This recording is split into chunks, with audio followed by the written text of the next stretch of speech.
क्या आप सोच सकते हैं कि एरोस्पेस इंजीनियरिंग छोड़ने के बाद भला कोई साधु या संत क्यों बनेगा? एनलाइटनमेंट के लिए नहीं। ये प्रॉब्लम सुनने में बेशक बहुत छोटी हो, लेकिन एक्चुअल में है बहुत बड़ी। इंडिया में मेंटल हेल्थ डिसऑर्डर होने पर लोग एक डॉक्टर से ज्यादा पता है क्या प्रेफर करते हैं कि वो एक बाबा के पास जाए, जहां उन्हें उनकी सारी पर्सनल प्रॉब्लम का सॉल्यूशन मिल जाए। मेरी शादी फिक्स हुई थी, बट उसके बाद से ऐसे फेजेस आने लगे लाइफ में। गुरुजी इतना माँ बाप को हम लोग को मार दिया गुरुजी। बाबा जी एक चीज पूछना है कि मैं बहुत जल्दी गर्म हो जाता हूँ। मैं परेशान हूँ, शर्म नहीं आती? ये पंजीरी समझते हैं, ये बड़ी आ रही है सामने। राते राते जब मुझे ले आएंगे बिहारी। एक उंगली उठाओ, इसे यहाँ रखो। वो उपाय कर देना, बाल घुमा देंगे, कृपा हो जाएगी आशीष।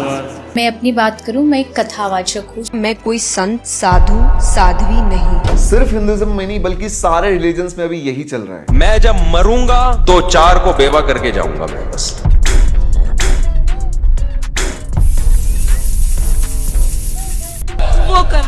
वो कर रहा है। डिवोर्स चाहिए? नहीं चाहिए? कैंसल करते हैं इसमें।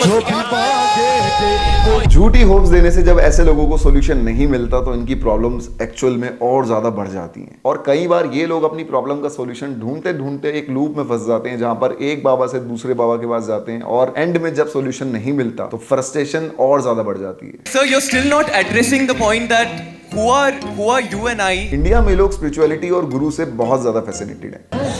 हो गई है तो तेरे दर्शन करके संसार में तेरे सिवा कोई नहीं है मेरा।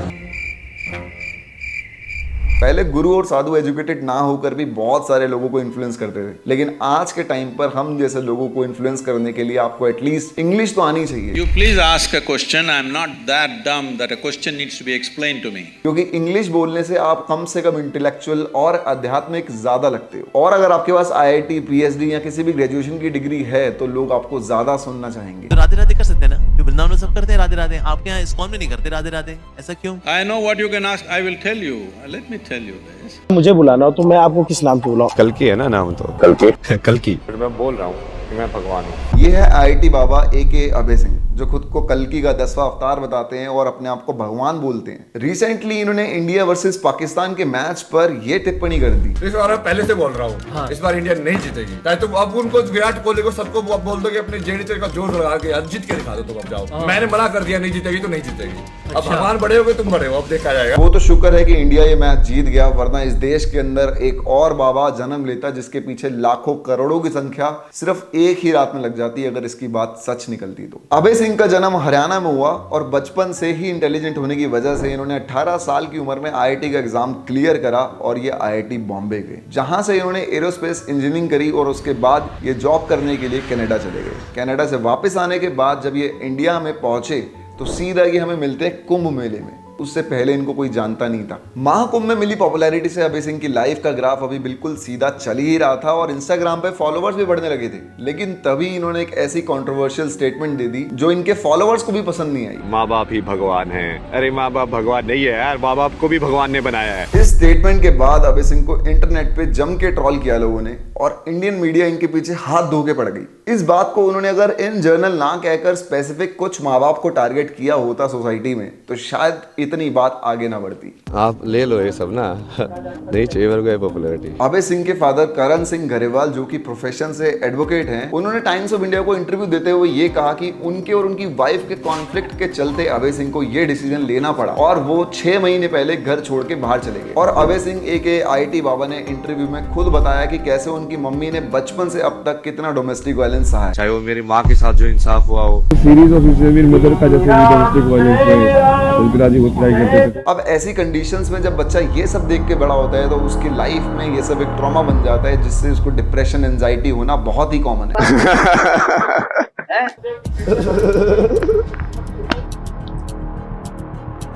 कुछ याद कर रहे हैं आप? ये एक तरह का मेंटल डिसऑर्डर है। ऐसे में जरूरत होती है आपको एक अच्छे डॉक्टर की जो आपको काउंसिल कर सके, लेकिन लोग अपनी प्रॉब्लम का सॉल्यूशन ढूंढने के लिए अध्यात्म की तरफ चले जाते हैं। फिर चाहे वो बाबा बनने की कोशिश करें या फिर अपनी प्रॉब्लम्स को लेके बाबा के पास जाएं, लेकिन सॉल्यूशन उन्हें इन दोनों ही बातों से नहीं मिल पाता। अब बात ये है कि लोग ऐसे बाबाओं की बात क्यों सुन लेते हैं। हमारे देश में धर्म बहुत जरूरी है। भगवान से बात करना एक्चुअल में वन वे कम्युनिकेशन है। हेलो, अरे कोई मेरी आवाज सुन रहे हैं लोग। आप तो भगवान से बात कर सकते हैं, लेकिन भगवान आपसे बात करे ये तो पॉसिबल नहीं है। और इसी चीज का फायदा उठाते हैं ये बाबा लोग। ये सारे बाबा लोग आपको बिलीव करवाते हैं कि इनके पास एक ऐसी दिव्य शक्ति है जिससे ये आपकी बात भगवान तक पहुंचा सकते हैं और भगवान की बात आप तक। और लोग इन बाबाओं के पास इसलिए भी जाते हैं क्योंकि इन बाबाओं के पास आपकी प्रॉब्लम का इंस्टेंट सॉल्यूशन होता है। हमने एक मंत्र लिखा बहन, उसका जाप करना, 11 दिन की अखंड ज्योति जलानी, कुछ उपाय विधि बहन आप पति के साथ में धाम पहुंचेंगी मंगल की पेशी में। और हमें तो बस यही चाहिए कि हमारी सारी प्रॉब्लम बस एक झटके में खत्म हो जाए। अब यहाँ पर एक बात समझो कि आप एक डॉक्टर के पास जाते हो, उनको बोलते हो कि मुझे कैंसर है, तो वो आपको 5 से 6 साल का ट्रीटमेंट बताएगा। अगर आप बोलते हो कि मुझे नींद आने में दिक्कत हो रही है तो 5-6 महीने का आपको मेडिटेशन कोर्स बताएगा। अगर घर में फाइनेंशियल इश्यूज हैं तो वो आपको और मेहनत करने के लिए इन्फ्लुएंस करेगा। लेकिन वहीं दूसरी तरफ जब आप एक बाबा के पास जाते हो तो वहां पर आपको ज्यादा पैसे और ज्यादा समय दोनों ही नहीं देने पड़ते और आपकी प्रॉब्लम का सोल्यूशन आपको तुरंत मिल जाता है, एकदम तुरंत। ये सभी बाबा सिर्फ और सिर्फ अंधविश्वास फैलाते। आज से लगभग 2 साल पहले जनवरी में बागेश्वर धाम महाराज ने नागपुर के अंदर राम कथा का आयोजन किया था। तब श्याम मानव जो कि एक एंटी सुपरस्टिशन ऑर्गेनाइजेशन के मेंबर हैं, उन्होंने बागेश्वर धाम महाराज को सीधा सीधा चैलेंज करके ये कहा था कि वो अपने साथ 10 लोगों को उनकी कथा में लेके आएंगे और उनको चैलेंज करते हैं कि उन 10 लोगों के नाम, के पिताजी का नाम बता सकते हो, उनकी उम्र बता सकते हो और उनके टेलीफोन नंबर बता सकते हो और घर की चीजें बता सकते हो। और अगर बागेश्वर धाम महाराज ऐसा कर देते हैं तो मैं आपके चरणों पर माथा टेकूंगा, आपसे माफी मांगूंगा। पर हुआ क्या, बाबा ने अपना समागम कैंसिल कर दिया और वहां से भाग गए। और जब इस बारे में बाबा से पूछा गया तब उन्होंने ये कहा, उनको दिक्कत है वो आ जाएं, और रायपुर छत्तीसगढ़ हमारा क्षेत्र नहीं है कि हम घर में बैठ करके दुबक करके ललकार लें। ये थर्ड प्लेस है, ना उनके बाप का ना हमारे बाप का। और ऐसे अंधविश्वास करने से रिजल्ट हमेशा बुरे ही निकलते हैं। जैसे कि हाथरस का इंसिडेंट देख लो, जहां भोले बाबा का एक इवेंट हो रहा था 2 जुलाई 2024 को हाथरस में, जहां पर 2.5 लाख लोग आए। ये 2.5 लाख लोग सिर्फ और सिर्फ बाबा का दर्शन करना चाहते थे, उनकी शक्ल देखना चाहते थे। मगर जैसे ही बाबा का कॉन्वॉय उस इवेंट से एग्जिट कर रहा था वैसे ही भगदड़ मच गई। और भगदड़ किस चीज के लिए? उनकी गाड़ी के टायर जिस मिट्टी पे टच हो रहे थे उस मिट्टी को लोग छूना चाहते थे और बस उनकी एक बार झलक पाना चाहते थे, जिसमें ज्यादातर लड़कियां और बच्चे थे। और इस भगदड़ में लगभग 121 लोग मारे गए, सिर्फ और सिर्फ अंधविश्वास के नाम पर। आशाराम बापू जैसे या राम रहीम जैसे लड़कियों का रेप कर देते हैं और जब ये लड़कियां उनके खिलाफ कंप्लेंट लिखवाने जाती हैं तो उनको लाइफ थ्रेट दिए जाते हैं, उनकी पूरी फैमिली को मारने की धमकियां उन्हें दी जाती हैं और कई केसेस में कंप्लेंट पुलिस स्टेशन में दर्ज ही नहीं होती। और तो और जो इन बाबाओं के अंधभक्त होते हैं वो इन बाबाओं को जेल में डालने से पहले पुलिस और प्रशासन दोनों की नाक में दम कर देते हैं, जिसकी वजह से ऐसे बाबाओं के खिलाफ एक्शन लेना गवर्नमेंट के लिए मुश्किल हो जाता है। चलिए बात करते हैं आसाराम के समर्थकों की गुंडागर्दी की। आसाराम की रिहाई की मांग को लेकर समर्थकों ने दिल्ली के संसद मार्ग थाने में जमकर हंगामा किया।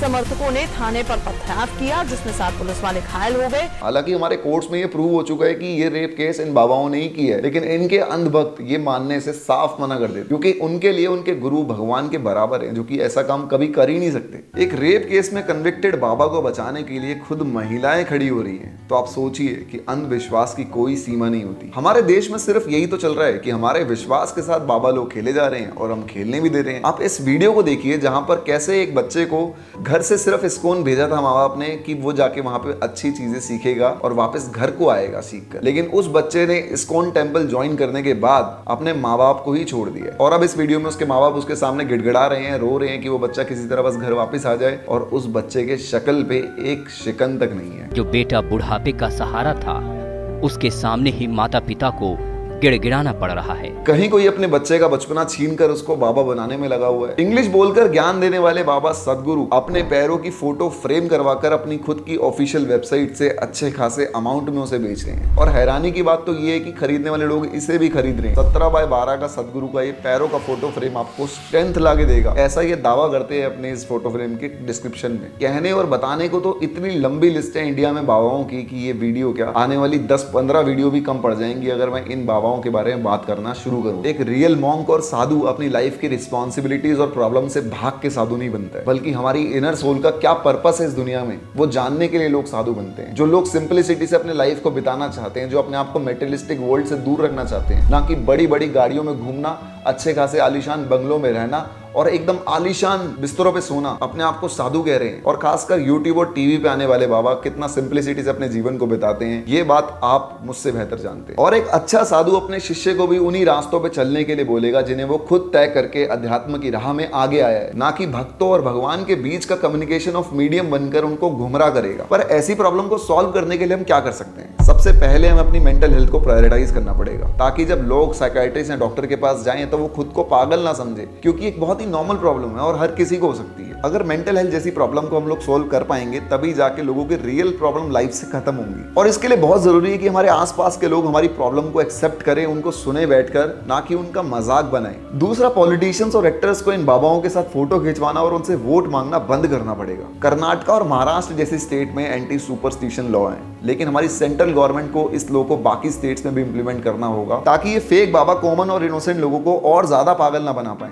और हम सभी को साथ में मिलकर इन बाबाओं के अगेंस्ट हमारी सोसाइटी में अवेयरनेस फैलानी पड़ेगी, ताकि ऐसे बाबा इन फ्यूचर जन्म ही ना ले पाए। इस दुनिया में फॉलोअर्स बनाना बड़ी बात है।